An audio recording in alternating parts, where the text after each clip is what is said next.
नमस्कार दोस्तों, मैं आपका दोस्त परवीन शर्मा और आप देख रहे हैं परवीन शर्मा एडवाइस चैनल। दोस्तों, आज का जो विषय है बहुत महत्वपूर्ण है। ये विषय आज ट्रैफिक के ऊपर है। आए दिन हम लोग देखते हैं कि रोड दुर्घटनाएं बढ़ती चले जा रही हैं और लाखों कोशिशों के बावजूद भी इन दुर्घटनाओं पर रोक नहीं लग पा रही है। तो दोस्तों, मेरा आपसे यही कहना है कि घर से जब आप निकलें तो ट्रैफिक नियमों का पहले तो पालन करें। और उन माँ बाप से भी मेरा ये कहना है जिनके बच्चे भी बहुत छोटे हैं, जिनके भी ड्राइवरी लाइसेंस भी नहीं है, और अगर ड्राइवरी लाइसेंस बन भी गए हैं तो अच्छी तरीके से जब तक वाहन चलाना ना आए तब तक रोड पर बच्चों को ना जाने दें।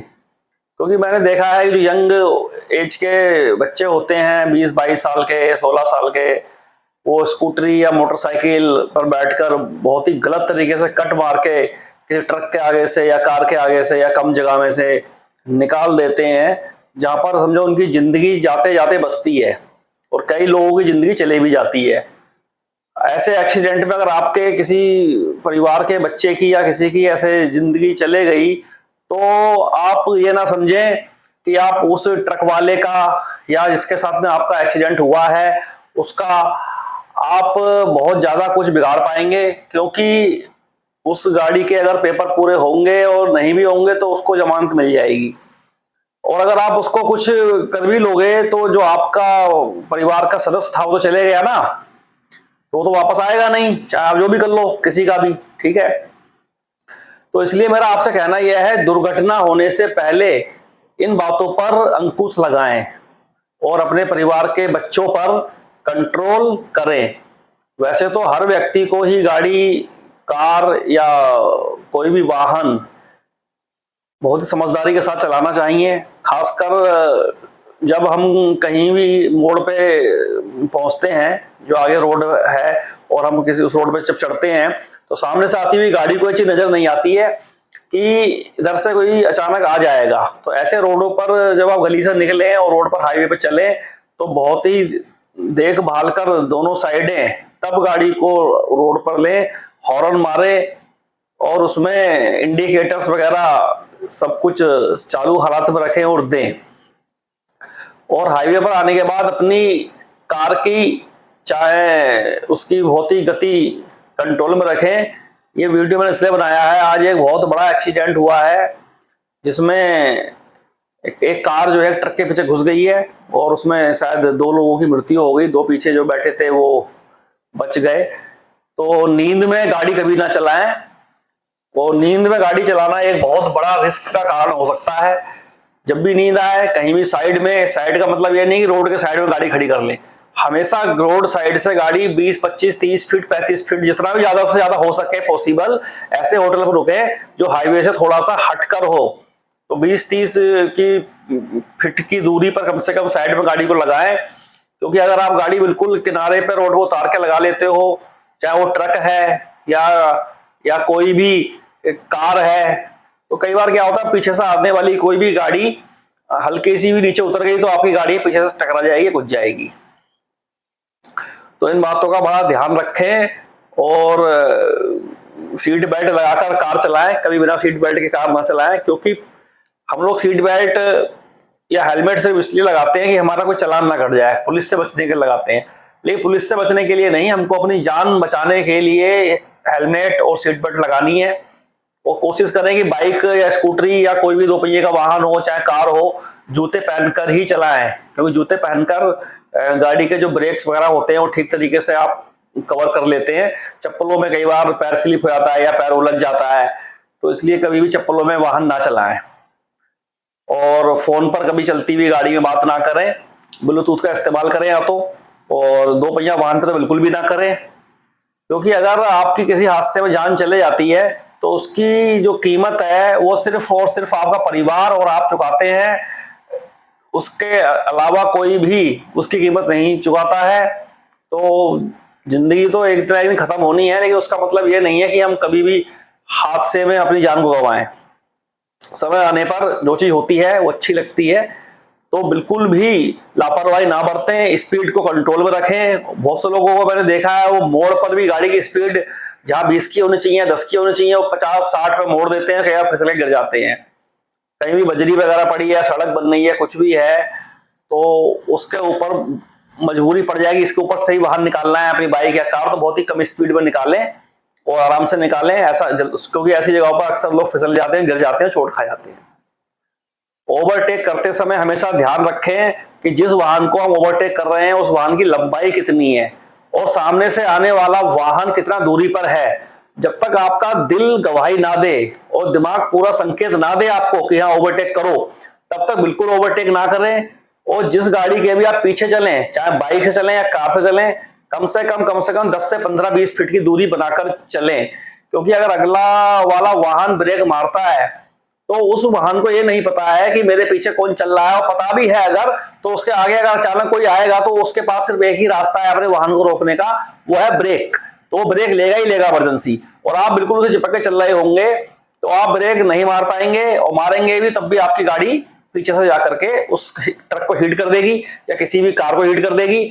और अगर आपने हेलमेट, अगर आप बाइक पर है और आपने हेलमेट नहीं लगा रखा है और आप पीछे से किसी ट्रक वगैरह में घुस गए तो आपकी मृत्यु 99% निश्चित है, उसमें बचने का कोई चांस नहीं है।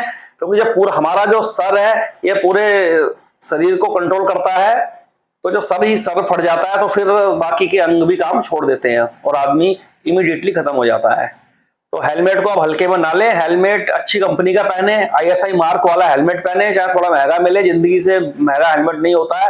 लोग 200-300 वाले हेलमेट ले लेते हैं ताकि बस ये पुलिस को दिखाने के लिए सर पर लगा लिया और निकल के आगे फेंक दिया, ठीक है। और 3-3 व्यक्ति मैंने देखा है कई बार, जैसे कि कोई त्योहार होते हैं या कुछ होते हैं, उसमें गाड़ी के साइलेंसर से वो निकाल देंगे जाली, और गाड़ी की जो स्पीड है वो बहुत तेज होगी, वो पटाखे मारती देगी वो, और 3-3 4-4 लोग बैठ के घूमते हैं फिर। तो ये सब कुछ नहीं है, ये सब अपनी मौत को खुलेआम दावत देनी है। मैं इनके परिवार वालों को भी कहूंगा कि आपके बच्चे क्या से आप लोग प्यार नहीं करते हो, या इन लोगों को इतना आवारा बना दिया है कि ये जो भी करे रोड पे जाकर के किसी और को उड़ा दें या खुद उड़ जाए।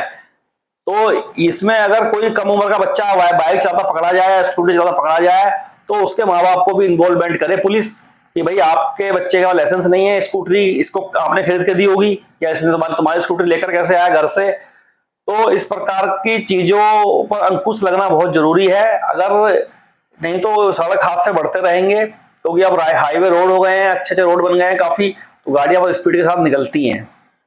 और 1-2 किलोमीटर तक अगर कहीं जाना है तो मैं बच्चों से भी कहूंगा आराम से टहलते हुए जाओ और वहां से सामान ले आओ, रोड के किनारे ही चले, टहलते हुए भी जा रहे हो तो।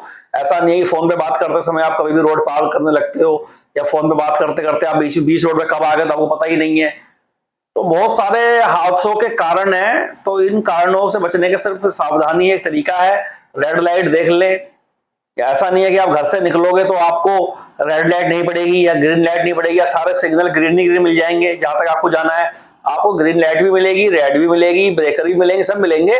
सब चीजों का पालन करते हुए निकलें कि भीड़ भाड़ में कितनी रोड होनी चाहिए। स्कूल के पास से अपनी कार या बाइक या कोई भी ट्रक निकालते हैं तो वहां पर लिखा होता है कि स्पीड सीमा ये है, तो उस स्पीड सीमा का पालन करें।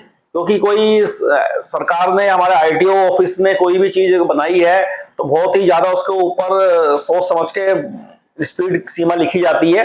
पहाड़ में भी गाड़ी लोग चलाते हैं तो उल्टा सुल्टा भगाते हैं, जबकि वहां पहाड़ में गलती की कोई गुंजाइश नहीं है। तो दोस्तों ये सब आम बातें हैं, सबको पता होती हैं, परंतु पता होने के बाद भी इतने हादसे जब होते हैं तो बड़ा दुख होता है सुनकर कि जब हमको मालूम ही है सब कुछ ऐसा ऐसा है। बहुत से लोगों ने वीडियो देख के ये भी कहेंगे कौन सा नई बात बता दी, है तो हम सब जानते ही हैं। तो मेरा दुख तो मुझे इसी बात का है, हम सब जानते हैं, परंतु जानने के बाद भी इस तरीके के कांड होते हैं जब सुनने को मिलता है कि 22 साल का बच्चा एक्सपायर डेट में खत्म हो गया, 3 बैठे थे 2 मर गए 1 बच गया है। तो उतना दुख दिल को पहुंचता है, भले वो उनसे हमारी जान पहचान है या नहीं है, लेकिन अंदर से दिल रोता है कि यार बताओ क्या हो गया ये है। तो बहुत ही दर्दनाक कहानी उस समय उस परिवार के लिए होती है। अगर पहले से इन चीजों पर ध्यान दिया जाए या थोड़ा सा कंट्रोल में रखा जाए, छोटे बच्चों को मैं तो कहता हूँ साइकिल से भी उनको ज्यादा मत घूमने दो रोडों पर, क्योंकि वो अनाप शनाप चलाते हैं और साइकिलों से भी कई बार बड़े वाहन के नीचे बच्चे आ जाते हैं। साइकिल भी चलाने के लिए छोटे बच्चों के लिए वहीं सही है जहां पर कोई फील्ड है या माँ बाप साथ में है। रोड पर तो जाना छोटे बच्चों का हर तरीके से खतरनाक है, चाहे वो बच्चा 5 साल का हो, 7 साल का हो, 15 साल का, 20 साल का, जो भी बच्चा है, बहुत ही ज्यादा रिस्की है। ठीक है, और माँ बाप को कई बार देखता हूँ पता ही नहीं होता कि बच्चे कहाँ घूम रहे हैं। वो उन्होंने अपनी साइकिल उठाई जी, वो तो कई बार हमारी कॉलोनी के बच्चे मुझे मिलते हैं जो कि वो बहुत छोटे हैं, 7-8 साल के हैं अभी, और वो रोड पर साइकिल चलाते घूमते हैं, जिन रोडों पर बड़े ट्रक भी चल रहे हैं, बड़ी कार भी निकल रही है वहां से, बाइक वाले भी बहुत तेज निकल रहे हैं। क्योंकि अगर छोटे बच्चे को किसी बाइक वाले ने जोर से टक्कर मार दी तो हो सकता है उसमें दुर्घटना बड़ी हो सकती है। तो ये बातें बहुत छोटी लोग समझते हैं, ये उतनी छोटी बातें ये होती नहीं है। ये बातें समझो इतनी बड़ी हैं कि इसमें आपकी पूरी जिंदगी खराब हो सकती है दोस्तों। तो मेरा बस इतना ही कहना है। वैसे तो कहने को इसमें बहुत कुछ है, लेकिन ये सारी बातें जो मेन थी मैंने कवर कर दी हैं। इन बातों को आप भी जानते हैं और इन बातों पर ध्यान दें और अपने बच्चों को थोड़ा सा कंट्रोल में रखें, रोड के ट्रैफिक से बचाएं। और ये बातें अगर मेरी आपको अच्छी लगी हैं, पसंद आई है, या मैं सही कह रहा हूं, तो इस चैनल को सब्सक्राइब कर दें, लाइक कर दें और शेयर कर दें, ताकि किसी और के भी वीडियो काम आ जाए। क्योंकि ऐसी अवेयरनेस वीडियो हमेशा शेयर कर दो। जब आप आलतू फालतू की वीडियो शेयर कर देते हो जिनसे कोई फायदा नहीं होने वाला है, तो कम से कम ऐसी वीडियो को शेयर करने का कुछ तो फायदा मिलेगा। कुछ कोई सुन ही लेगा तो कम से कम हाँ भी चलो ठीक है, वो उस समय उसका दिमाग चेंज हो जाएगा कुछ समय के लिए। हाँ भी ऐसा, वो बच्चों को ट्रेनिंग देने लगेगा घर में, हाँ भी ऐसे ऐसे करके है। तो नमस्कार दोस्तों, फिर मिलेंगे अगली वीडियो में। धन्यवाद।